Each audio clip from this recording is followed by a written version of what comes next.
Hi all, എല്ലാവർക്കും ARJവാളിൻ്റെ പുതിയൊരു വീഡിയോയിലേക്ക് സ്വാഗതം. അപ്പോൾ ഈ ഒരു വീഡിയോ നമുക്കറിയാം 2023 എന്ന് പറയുന്ന ഒരു വർഷം മലയാള സിനിമയെ സംബന്ധിച്ച് ചെറുതായിട്ട് ഡള്ളായ ഒരു വർഷമായിരുന്നു. തുടക്കത്തിൽ പ്രത്യേകിച്ച് പറഞ്ഞാൽ ഒരു മെയ് മാസം വരെ ഏകദേശം 2 സിനിമയെങ്ങാണ്ടാണ്, അതായത് രോമാഞ്ചം 2018 ഈ 2 സിനിമകളായിരുന്നു മെയ് മാസം വരെ 2023 ഈ ഒരു 50 കോടി ക്ലബ്ബ് എന്ന് പറയുന്നത്. തീർച്ചയായിട്ടും മലയാള സിനിമ ഇപ്പം 100-200 കോടിയൊക്കെ നേടുന്നുണ്ടെങ്കിലും മലയാളത്തിൻ്റെ ആ ഒരു വലിപ്പം വെച്ച് നോക്കുമ്പോഴത്തേക്കും 50 കോടി എന്ന് പറയുന്നത് ഇപ്പോഴും വലിയൊരു ഫിഗർ തന്നെയാണ്.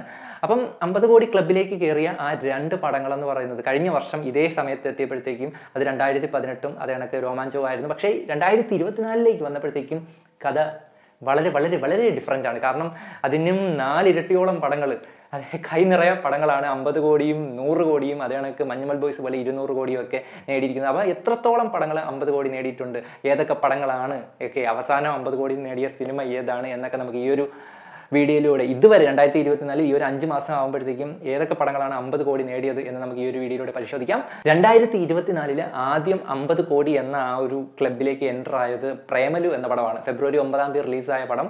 നമ്മുടെ നെസ്ലിനും മമിത ബൈജുവും ഒക്കെ പ്രധാന കഥാപാത്രങ്ങളായി എത്തിയ ആ ഒരു പടം, ഗിരീഷ് ഷെഡി സംവിധാനം ചെയ്ത പടം. ആ ഒരു പടമാണ് 50 കോടി എന്ന ആ ഒരു ക്ലബിലേക്ക് ആദ്യമായിട്ട് 2024 എത്തപ്പെട്ട പടം. അതിനുശേഷം 100 കോടിയിലേക്ക് എത്തുകയും വലിയൊരു വിജയമായിട്ട് മാറുകയും ചെയ്തു.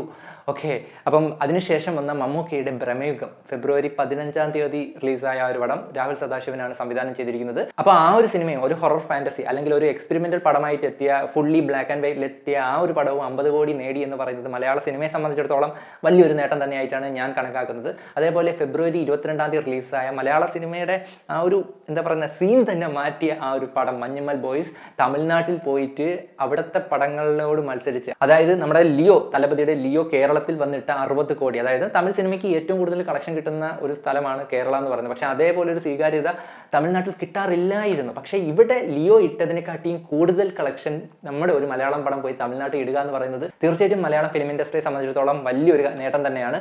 മഞ്ഞുമൽ ബോയ്സ് വേൾഡ് വൈഡ് ആയിട്ട് 200 കോടിയോളം രൂപയാണ് കളക്ട് ചെയ്തിട്ടുള്ളത്. അപ്പോൾ മൂന്നാമതായിട്ട് 50 കോടി എന്ന ആ ഒരു ക്ലബിലേക്ക് എൻ്റർ ചെയ്യുന്ന ഒരു സിനിമയായിട്ട് മഞ്ഞുമൽ ബോയ്സ് മാറിയിരുന്നു. അതിനുശേഷം കണ്ടത് ഒരു ചരിത്രം തന്നെയായിരുന്നു. 100 കോടിയും 200 കോടിയും ഒക്കെ മറികടന്ന് മലയാളത്തിൻ്റെ ഒരു ഇൻഡസ്ട്രി ഹിറ്റായിട്ട് മഞ്ഞുമൽ ബോയ്സ് മാറുന്ന കാഴ്ചയാണ് നമ്മൾ കണ്ടത്.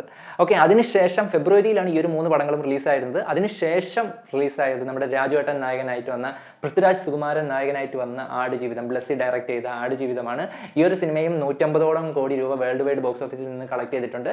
അതായത് 4ാമത്തെ പടം 50 കോടി എന്ന ഒരു മാർക്ക് മറികടക്കുന്ന 4ാമത്തെ പടം അത് ആടുജീവിതമാണ്. തീർച്ചയായിട്ടും രാജുവേട്ടൻ്റെ ആ ഒരു ഗംഭീര പെർഫോമൻസ്, ഇതും ഒരു എന്താ പറയുക അത്രയ്ക്ക് ഇങ്ങോട്ട് ഒരു കൊമേഴ്ഷ്യലൈസ് ചെയ്ത് അല്ലെങ്കിൽ കൊമേഴ്ഷ്യൽ എലമെന്റ്സ് കടത്തിവിട്ട ഒരു പടമായിരുന്നില്ല ഈ ഒരു ആടുജീവിതം എന്ന പടം. അത് തീർച്ചയായിട്ടും മലയാളം ഫിലിം ഇൻഡസ്ട്രിക്ക് അഭിമാനിക്കും. ഇത്തരത്തിലുള്ള പടങ്ങളൊക്കെ 100-150 കോടിയൊക്കെ നേടുന്നതിൽ തീർച്ചയായിട്ടും മലയാളം ഫിലിം ഇൻഡസ്ട്രിക്ക് വളരെയധികം അഭിമാനിക്കാവുന്ന ഒരു കാര്യമാണ്. അതിനുശേഷം ഏപ്രിൽ മാസത്തിൽ വലിയൊരു ക്ലാഷ് ആയിട്ട് എത്തിയ 2 പടങ്ങളായിരുന്നു ആവേശം, വർഷങ്ങൾക്ക് ശേഷം.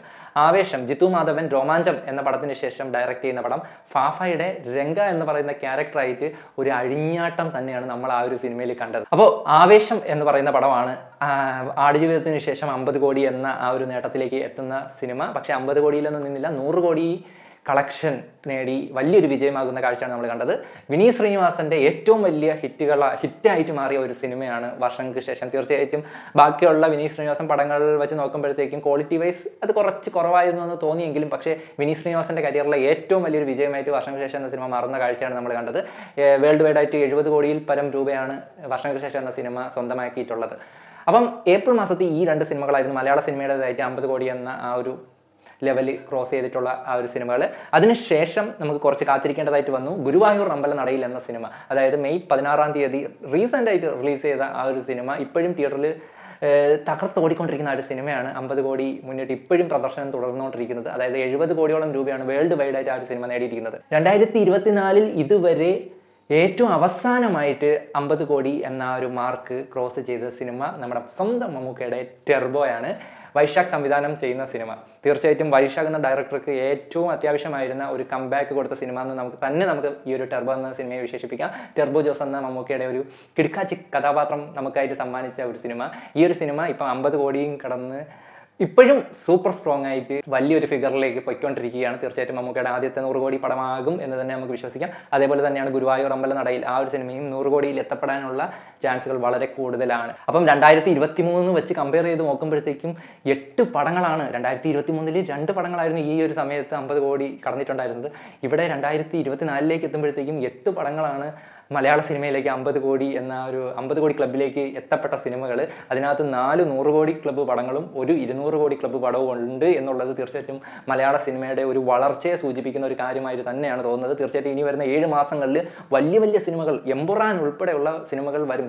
ചാൻസസ് വളരെ കുറവാണെങ്കിലും പക്ഷേ ലാലേട്ടൻ്റെ ഒരു സൂചന തന്നിട്ടുണ്ട്, ഡിസംബറിലോ ജാനുവരിയിലോ അടുത്ത വർഷം ജാനുവരിയിലോ ഒക്കെ എത്തുമെന്ന്. അപ്പം ഇനി അങ്ങോട്ട് കത്തനാർ പോലെയുള്ള വലിയ പടങ്ങളൊക്കെ വരാനായിട്ടിരിപ്പുണ്ട്. അതേപോലെ ഒരുപാട് എൻ്റർടൈനർ ആയിട്ടുള്ള പടങ്ങളൊക്കെ വരാനിരിപ്പുണ്ട്. തീർച്ചയായിട്ടും ഈ ഒരു വർഷം എന്ന് പറയുന്നത് മലയാള സിനിമയുടെ മൊത്തത്തിൽ സീൻ മാറുന്ന ഒരു വർഷമായിട്ടാണ് എനിക്ക് തോന്നുന്നത്. അപ്പോൾ എന്തായാലും നിങ്ങളുടെ അഭിപ്രായം ഒന്ന് കമൻറ്റ് ചെയ്തേക്കുക. പുതിയ വീഡിയോ കാണുന്നതായിരിക്കും. Bye bye.